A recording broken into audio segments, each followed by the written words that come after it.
એક દિવસ નારદજી અતિ ઉદાસ થઈ અને બદ્રિકાશ્રમની અંદર તપ કરવાની તૈયારી કરે છે ને એ વખતે ત્યાં સનકાદિકો આવ્યા. નારદજી ક્યારેય ઉદાસ હોય ને, ઉદાસી કોને હોય તમને ખબર છે? કાંઈક ઉપાધિ હોય અને ઉદાસી. ઉપાધિ કોને હોય?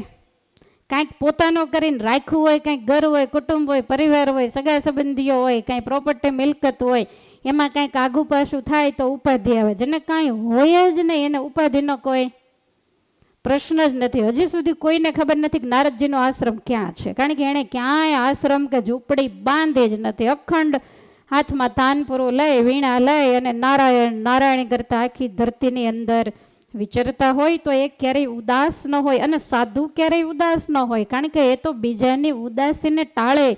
સંત ન હોત સંસાર મેં તો જલી જાત બ્રહ્માંડ, જ્ઞાન તણી લહર સે વો ઠારત હે ઠામો ઠામ. તો સાધુ ન હોય તો આ સંસારને આધિ વ્યાધિને ઉપાધિમાંથી મુક્ત કોણ કરે? ને નારદજીને ઉદાસ જોઈને સનકાદિકોએ પૂછ્યું કે તમે ઉદાસ કેમ? ત્યારે નારદજી કહે છે કે હું મૃત્યુલોકની અંદર ફરતો તો મને કળિયુગનો પ્રભાવ દેખાયો. સતયુગ પૂરો થયો અને કળિયુગ આવ્યો, ને જ્યારે કળિયુગ આવ્યો ત્યારે માણસમાંથી સત્ય, તપ, પવિત્રતા, દયા આ બધું ધીમે ધીમે જતું રહ્યું. આપણે જે ધરતીની અંદર જીવીએ છીએ એ ધરતી છે એ સત્યની ધરતી છે. તમે વિચાર કરો કે કાશીની બર બજારમાં સૂર્યવંશી રાજા હરિશ્ચંદ્ર સત્યને ખાતર વેચાઈ ગયા. એણે આખા એના પરિવારને, આપણને તો દિમાગમાં ન બેસે કે આવું થોડું થાય એમ, પણ થયું છે. પણ છતાંય અસત્ય બોલ્યા નથી. ભગવાન રામ પિતાનું વચન પાળવા માટે, પિતાના વચનને સત્ય કરવા માટે 14 વર્ષ માટે લક્ષ્મણ અને સીતાજીની સાથે વનને વાટ લઈ લીધી. તો આ દેશ, આ સંસ્કૃતિ છે એ સત્યના પાયા ઉપર જ નિર્ભર છે. પણ કળિયુગની અંદર સત્ય ક્યાંય દિવસ ઉગે 10 વખત ખોટો બોલે એમાં સત્ય ક્યાં ઊભું રહે? વાતની વાતમાં દરેક જગ્યાએ. હા, શુક્રાચાર્યજીએ અમુક વિદુર નીતિ હોય, શુક્રાચાર્યની શુક્ર નીતિ હોય, ચાણક્ય નીતિ હોય, તો એમાં સંસારીઓ માટે રસ્તા બતાવ્યા છે કે અમુક જગ્યાએ એવી હોય કે ત્યાં ખોટું બોલવું પડે.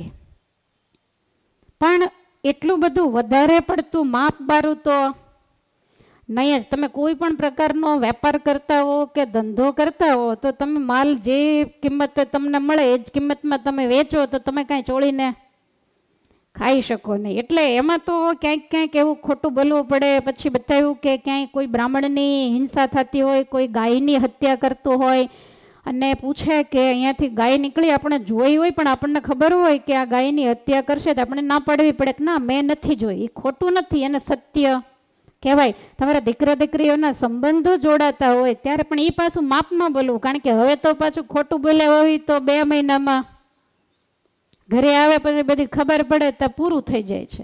પણ એ માપમાં હંમેશા બોલવું. સગપણ થાય ને પછી કોઈ કદાચ પૂછે કે તમારી દીકરીને રસોઈ કે બીજું ત્રીજું ઘરકામ આવડે તો તમે ના પાડો? તમે એમ કહો ના ના આમ તો બધું આવડે છે, પણ ક્યાંક એવું લાગે તો તમે શીખવાડજો. પણ આપણે ના પાડતા નથી.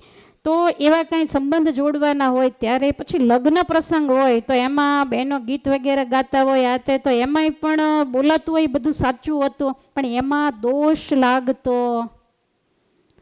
શુક્રાચાર્યજી તો એવું લખ્યું કે સ્ત્રીની પાસે ખોટું બોલવામાં પુરુષને દોષ લાગતો.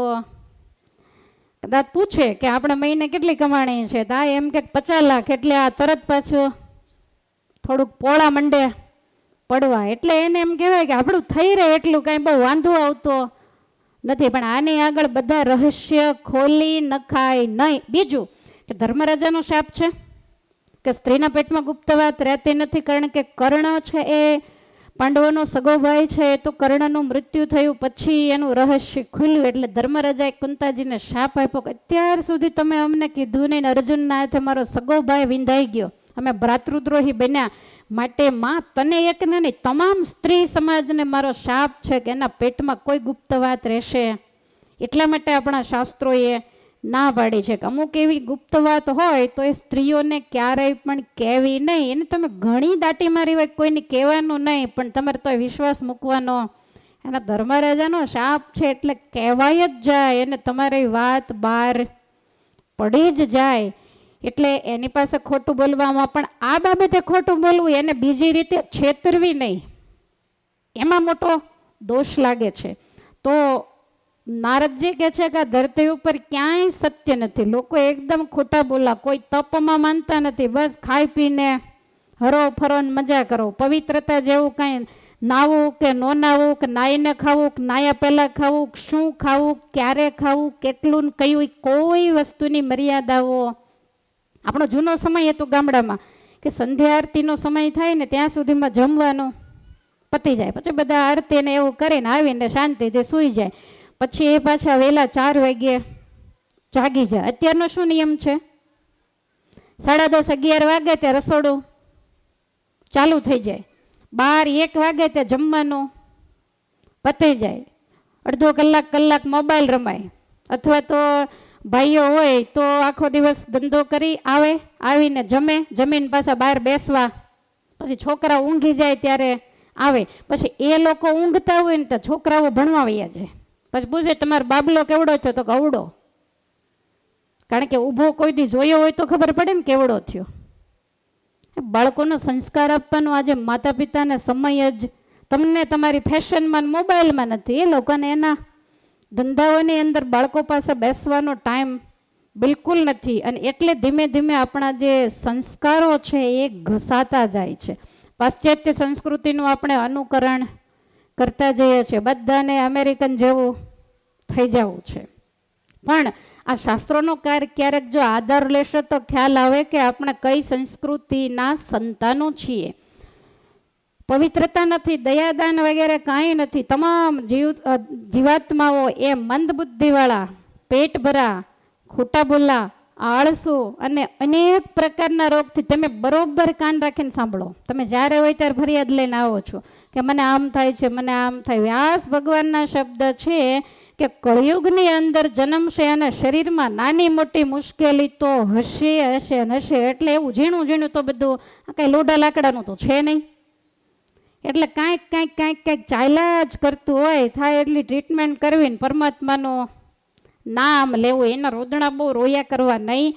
પ્રત્યેક ઘરની અંદર સ્ત્રીની પ્રધાનતા હશે. ભાગવતમાં તો બહુ જાજુ લખ્યું, અને જે લખ્યું એ જ અત્યારે દુનિયામાં દેખાઈ રહ્યું છે. કોઈ યોગી, કોઈ સિદ્ધ વગેરે નથી. આજે હે નારદજી, ડ્રાઈવરો જ જ્યારે ઊંઘી રહ્યા છે તો પછી પેસેન્જરોની તો શું દશા થાય? અનેક ગાડીઓ માયાની સાથે ટકરાઈ રહી છે. કળિયુગની અંદર રાંધેલા અન્ન વેચાય. જો આપણા દેશની સંસ્કૃતિ હતી, કાચું અન્ન વેચાય, રાંધેલું અન્ન કોઈ દી વેચાય? સુરતમાં વેચાય છે? હું કહું એમાં તમે સમજો છો કે સમજતા નથી? સમજો છો ને? તો આ તમારે રાંધેલી તૈયાર રસોઈ મળે સુરતમાં ક્યાંય? બધે મળે. તમે લાવો, બોલો હવે, આ બોલો. તો આ કળિયુગનો લક્ષણ છે. બ્રાહ્મણો, આપણા સંસ્કૃતિમાં વેદના પુસ્તક કોઈ દિવસ વેચાતા નહીં. તો આજે એવું નારદજી કહે છે કે બ્રાહ્મણો વેદને વેચે. સ્ત્રીઓ છે એનામાં પહેલા સત હતું, પાતિવ્રતપણું હતું. આજે સ્ત્રીઓ ચારિત્ર ભ્રષ્ટ થઈ છે. કોઈ ઉંમરની સાથે લેવા દેવા નથી. 20 વર્ષ હોય, 25 હોય, 35 હોય, 60 હોય, પણ છતાંય આજે ચારિત્રમાં બહુ ઠેકાણા રહ્યા નથી. આ કળિયુગનો લક્ષણ છે. અને હે સનત કુમારો, આવું બધું જ્યારે મેં જોયું ને ત્યારે મને બહુ જ દુઃખ થયું. પછી હું ફરતો જ્યારે વૃંદાવન ગયો ત્યારે મેં ત્યાં ભક્તિ દેવીને જોયા. તો એ ભક્તિ પોતે યુવાન હતા, પણ એના 2 દીકરા હતા, જ્ઞાન અને વૈરાગ, પણ એ બંને કળિયુગના પ્રભાવે કરીને વૃદ્ધ થઈ ગયેલા. હવે એવું તો બને નહીં કે માતા 20 વર્ષની હોય ને દીકરા 60 વર્ષના હોય. પણ એવું નારદજી કહે છે કે મેં જોયું. એટલે મેં એ સ્ત્રીને પૂછ્યું, એણે કહ્યું કે હું ભક્તિ છું, આ બંને મારા પુત્રો છે. કળિયુગના પ્રભાવે કરી અને જ્ઞાન અને વૈરાગ ધીમે ધીમે ઘસાતા જાય છે. વૃંદાવનની અંદર મારી તો યુવા અવસ્થા છે, પણ મારા પુત્રોને યુવા અવસ્થા પ્રાપ્ત થઈ નથી. અને એ વખતે નારદજીએ જ્ઞાન અને વૈરાગ્યને જગાડવા માટેની ઘણી જ મહેનત કરી, પણ જ્ઞાન વૈરાગ જાગ્યા નથી. એટલે નારદજી કહે છે કે હું અહીંયા તપ કરવા માટે આવ્યો છું. એ તપશ્ચર્યાને કરી અને પરમાત્મા પાસેથી રસ્તો કાઢી અને જ્ઞાનને વૈરાગ્યને હું જગાડવાનો પ્રયાસ કરીશ. અને હે સનત કુમારો, એ જ વખતે તમે મળી ગયા.